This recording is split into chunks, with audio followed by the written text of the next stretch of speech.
Alors aujourd'hui 16 juin, j'ai eu au moins trois questions qui m'ont touchée. Celle du, du documentaire sur le gaspillage alimentaire à la télévision, où il a été notamment dit que 380 000 tonnes de nourriture sont perdues par an, dont 100 000 tonnes de poissons rejetés en mer après la pêche par rapport au calibrage qui n'est pas le bon. Et c'est-à-dire que les poissons étant pas du bon calibre, on est obligé de les rejeter après qu'ils aient été pêchés. Alors pour certains, il y en a qui restent en vie, mais bien entendu, malheureusement, la majeure partie d'entre eux ne restent pas en vie, ce qui fait un gaspillage énorme, grosse perte. Et il en est de même pour tous les légumes et fruits qui ne sont pas au calibre défini. On disait que cette loi sur le calibrage des fruits et légumes est sortie en 1940, qu'elle a été... c'est une pratique qu'on a cherché à arrêter en 2011 et pourtant dans les faits, c'est une loi qu'on a dû abroger en 2011 et pourtant dans les faits, ils continuent à l'appliquer dans les supermarchés et ailleurs. Résultat, voilà, on se retrouve avec des tonnes de nourriture que l'on jette alors que la faim continue à sévir dans le monde et que vous avez des millions de SDF et de personnes qui ne demanderaient qu'à pouvoir profiter de toutes ces nourritures que l'on jette, ces tonnes de nourriture que l'on jette et qui sont invendues. Et après, on entend certains se plaindre de Dieu et reprocher à Dieu la gravité de tout ce qui se passe sur Terre. Interrogeons-nous et rendons-nous compte que ce n'est certainement pas Dieu qu'il s'agit d'incriminer ici. Alors, le gaspillage était tel qu'ils ont pu ramasser 570 kilos de nourriture diverse, viande, fruits, légumes et consorts, et 400 kilos de poireaux. C'est une émission que j'avais déjà vue, que je sais avoir déjà été diffusée, mais que le seul fait de revoir, je l'espère, aura éveillé les consciences et amènera à la prise de conscience que le Saint-Esprit cherche à provoquer chez nous depuis longtemps, et je lui rends grâce et gloire pour nous amener à comprendre qu'en changeant tout simplement par de petites choses, en ayant tout simplement les bons réflexes et les bonnes attitudes dans nos vies au quotidien, que ce soit sur le plan moral, spirituel, alimentaire et autres comportemental, dans tous les domaines de nos vies, on peut arriver à de très grands résultats et au bon résultat, au meilleur résultat. Et je rends grâce et gloire à Dieu, à Jésus, à son Saint-Esprit. Et puisque depuis 4 à 5 ans, je vous témoigne de toutes les bonnes choses que le Saint-Esprit m'inspire et toutes les bonnes astuces qu'il me donne. Je ne les mets pas toutes en ligne, mais celles que je sais pouvoir mettre en ligne, je les partage avec vous. Et c'est l'occasion pour moi de dire que c'est bien ce que j'ai compris que le Saint-Esprit faisait, m'enseigner les meilleures manières, les meilleures techniques pour faire à la fois, éviter à la fois le gaspillage alimentaire, mais tout autre gaspillage et faire les meilleures économies que possible. C'est pourquoi vous m'avez déjà entendu dire, et je lui en rends ici grâce et gloire, que Dieu nous fait faire les meilleures économies que possible et que c'est grâce à lui et à lui seul que nous arrivons à joindre les deux bouts en fin de mois, et surtout dans ce contexte de crise économique dont on parle, une crise dont on voit, entre autres choses ici, certains pendant, et qu'on comprend qui pourrait certainement être évité si les choses étaient mieux gérées.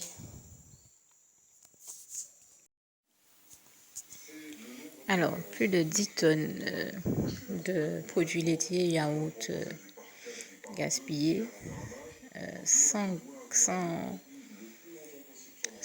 kilos, je crois, de pain jeté par jour et de poissons jetés par jour à la mer pour un bateau.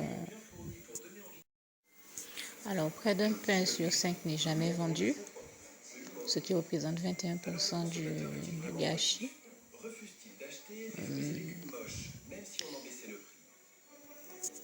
Et là, on va voir pour les fruits et légumes. Alors, là, Céline Lignac a déjà ramassé 400 kilos de poireaux et des centaines de laitues qui sont bonnes, parfaitement consommables, simplement qui ne peuvent pas se vendre parce qu'elles ne sont pas au bon calibre. Et une autre expérience a démontré que quand on met des tomates, même à 30% moins chères, non calibrées à côté de tomates qui, elles, sont calibrées, ben c'est les calibrées qui se vendent et pas celles qui sont moins chères. Et ce qui a amené Yves Candevorde à dire que ça montre que l'être humain a le réflexe de choisir ce qui est le plus beau. Simplement, ce qui est le plus beau n'est pas forcément ce qui est le plus bon. Et ça, je crois que c'est une leçon qu'on doit retenir de la vie, hein, que le Seigneur lui-même nous apprend. Pas nécessairement qu'en matière alimentaire, mais ça se vérifie dans la vie aussi au quotidien, puisque j'en ai témoigné encore cette semaine. Le diable voudrait nous faire croire que ce qui est beau est forcément bon. Eh bien, combien de fois j'ai eu l'occasion devant le Saint-Esprit, m'enseigner cette leçon qui, je l'ai partagée avec vous, se résume bien dans le passage de Jean 7, verset 24. Ne jugez pas selon les apparences, mais selon les critères de la justice de Dieu. Vous pouvez avoir, par exemple, des personnes très belles sous les yeux, hommes comme femmes. Et comme me disait un jour en Christ, c'est exactement comme une voiture avec une très belle carrosserie, mais qui n'aurait rien à l'intérieur sous le capot. Et oui, si cette personne n'est pas belle intérieurement et ne respecte pas les valeurs ni les lois de l'Éternel, de notre merveilleux Dieu d'amour ainsi que sa volonté et sa parole, eh bien, je peux vous dire que c'est nul en avenir sans effort. À ce moment-là, on ne peut même pas parler de beauté. C'est vous dire qu'il faut être vigilant sur cette question, changer nos habitudes, nos vieilles habitudes, puisque voilà encore un reportage qui a démontré, même en amont, dans les rayons des yaourts, comment les consommateurs avaient certaines habitudes et comment certaines habitudes sont vraiment ancrées en eux. Et même en leur donnant la bonne explication, ils choisissaient de ne pas changer leur comportement, de ne pas avoir le bon comportement pour autant, et de rester à leurs vieilles habitudes. Ça aussi, c'est un comportement qu'on rencontre beaucoup chez les êtres humains qui, même quand ils comprennent quelle serait la bonne chose à faire, ne la font pas nécessairement. C'est vous dire comment dans la vie. Heureusement que le Seigneur Jésus est là, heureusement que Dieu est là, Jésus est là et que son Saint-Esprit est là pour nous amener à faire les bonnes choses, prendre les bonnes décisions et les meilleurs et poser les meilleurs actes aussi. De manière aussi à avoir la bonne attitude et les meilleures attitudes plutôt que les mauvaises. Et toute la gloire revient à Dieu, à Jésus, à son Saint-Esprit. Merci Seigneur pour ça. Oui, alors, cette émission, comme je le pensais, avait bien été déjà diffusée en octobre 2014 et ils nous en ont servi avec des éléments qui étaient censés partir à la poubelle. Plus de 7800 repas. Et comme disait l'une des personnes interviewées durant l'émission, quand on voit tout ce qu'ils ont pu faire avec des choses qui étaient censées partir à la poubelle, ça fait vraiment réfléchir. Et j'espère que depuis en octobre 2014 jusqu'à maintenant, juin 2015, ça amènera tous ceux qui en ont besoin et puis qui sont concernés par cette question du gaspillage alimentaire, autant les décisionnaires que les consommateurs. Mais en effet, j'espère que ça amènera tous ceux qui en ont besoin à réfléchir vraiment et à changer de comportement de manière à ce que d'autres aussi bonnes initiatives soient prises et notamment toutes celles qui peuvent aider ceux qui sont dans le besoin et auraient bien besoin de tous ces ingrédients dont on fait le gaspillage et qui sont pourtant encore consommables. Un bon entendeur salut, j'ai envie de dire, et surtout toute la gloire revient à Dieu, à Jésus, à son Saint-Esprit qui a permis que de telles émissions existent pour amener justement tous ceux qui sont concernés non seulement à réfléchir, mais à agir ensuite derrière, et là encore à prendre les meilleures décisions et les meilleures initiatives pour que cette question humaine de tous ces SDF et autres que nous avons sous nos yeux soit peut-être résolue un jour, on l'espère, du fond du cœur. Et d'ailleurs, n'hésitez pas à me rejoindre dans la prière sur cette question-là. Mais en tout cas, que nous ayons sous nos yeux le moins de personnes qui ont faim ou froid ou autre, alors que Dieu a tout disposé pour pourvoir à leurs besoins, et que tout simplement un petit nombre de personnes profitent des moyens que Dieu a envoyés, laissant d'autres démunis. Puisque je crois que c'est la semaine dernière encore, j'entendais quelqu'un dire, voilà, nous sommes dans un monde où les riches sont de plus en plus riches, les pauvres de plus en plus pauvres, et c'est quand même quelque chose de terrible. Parce que Dieu a disposé vraiment tout ce qu'il fallait pour que tous les besoins de chacun soient pourvus, soient comblés. Et surtout, il y en avait pour chacun, pour chaque personne. C'est je crois, l'injustice, la méchanceté, la cruauté, la corruption de ce monde-là qui nous amène à la situation dans laquelle nous sommes. Et il nous faut réagir si nous voulons voir les choses aller mieux et ne plus avoir de telles souffrances humaines telles que celles des personnes que l'on voit dormir sur la Seine, alors que ce pays-là a plus de 350 000 tonnes de nourriture gaspillée, comme ils l'ont dit dans cette émission-là. Quand on compare ce chiffre-là avec le nombre de personnes qui dorment sur la Seine et de SDF, c'est quand même une vision effarante, et j'espère que ce constat-là amènera, comme je disais, toutes les personnes concernées à avoir la bonne réflexion, à réfléchir dans le bon sens et à agir aussi dans le bon sens, afin qu'on se retrouve avec, à prendre comme je disais, des meilleures initiatives qui peuvent aider à, sinon résoudre, au moins avancer sur cette question-là, sinon la résoudre totalement. Nous savons de toute manière qu'il n'y a que Dieu qui peut résoudre toute situation problématique. Prions-le en ce sens également. C'est, je pense, un très grand point de prière, et prions vraiment pour tous ceux qui autour de nous sont dans le besoin ou sont démunis, et que Dieu les garde et les bénisse tous, ainsi que nous tous. Que Dieu vous garde et vous bénisse tous. À bientôt.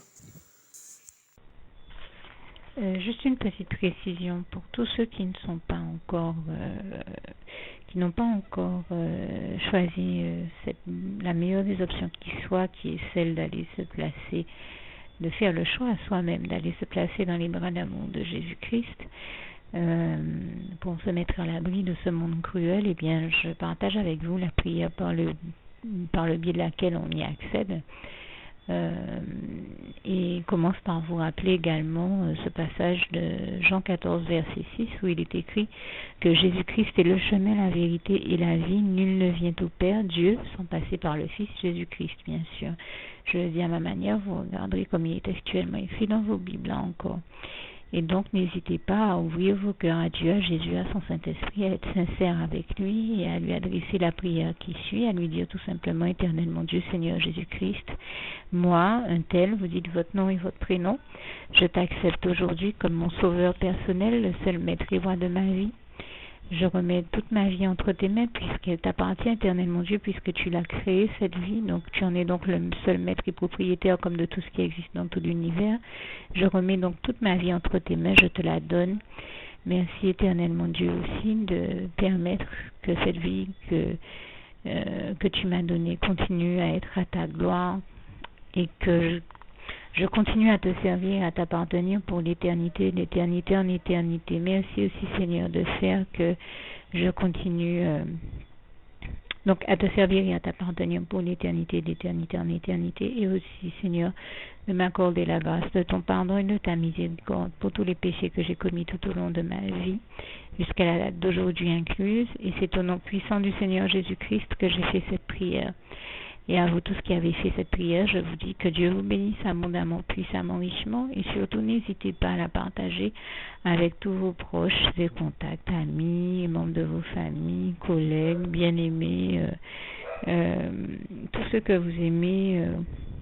Et surtout tous ceux à qui Dieu vous mettra à cœur, avec qui Dieu vous mettra à cœur de la partager. Et comme j'aime à le dire, si vous n'avez pas encore pris le temps de faire cette prière, comprenez bien que voilà, ça ne vous coûte rien de la faire, c'est gratuit, c'est indolore, et que voilà, vous n'êtes pas obligé de me croire, mais moi il m'est arrivé tout comme vous de devoir faire cette prière un jour dans ma vie, et quand on m'a proposé de la faire, je me suis dit, et si c'était vrai, et si c'était vraiment Dieu qui, par ce biais-là, m'appelait à lui et me demandait de lui donner ma vie, de l'accepter, c'était Jésus qui était en train de vraiment me tendre la main et qui était en train de me demander de l'accepter comme mon sauveur personnel, je ne pourrais pas passer à côté de l'occasion de lui dire oui, parce qu'il faut aussi que je reste ouverte à ce que Dieu peut avoir à me dire. Il faut que je garde mon cœur et mon intellect ouvert à ce que Dieu peut avoir à me dire. Donc je me suis dit, je ne peux pas courir le risque de passer à côté de mon éternité, de passer à côté des meilleures choses de la vie, surtout si le maître et créateur de la vie m'appelle et cherche à me sauver. Pour être sauvé, il faut bien que je lui dise oui, que je souhaite qu'il me sauve. Oui, Seigneur Jésus-Christ, je t'accepte comme mon sauveur personnel. Et c'est le sens de cette prière. Et comme je dis, elle ne nous coûte rien à faire. Et puis surtout, moi je vous dis, du jour où je l'ai faite, j'ai vu Jésus changer ma vie en mieux sur tous les plans. Et donc je crois que ça ne vous coûtera rien, ça ne vous coûte rien vous non plus de la faire et puis d'expérimenter, de regarder comment les choses vont se dérouler dans votre vie, de regarder Jésus changer votre vie en mieux, à vous aussi. Et d'en faire l'expérience. Et pour en faire l'expérience, il faut commencer par faire cette prière. Donc si vous ne l'avez pas encore dite, réembobinez tout simplement cette vidéo ou ce document si vous préférez, réécoutez-le et dites avec moi la prière que vous m'avez entendu mentionner. Et n'oubliez surtout jamais que tout est possible à celui qui croit en Dieu, en Jésus-Christ et en son Saint-Esprit, comme il est écrit en Marc 9, verset 23, et que tout est possible à Dieu, comme il est écrit en Marc 10, verset 27. Que Dieu vous bénisse donc et à bientôt.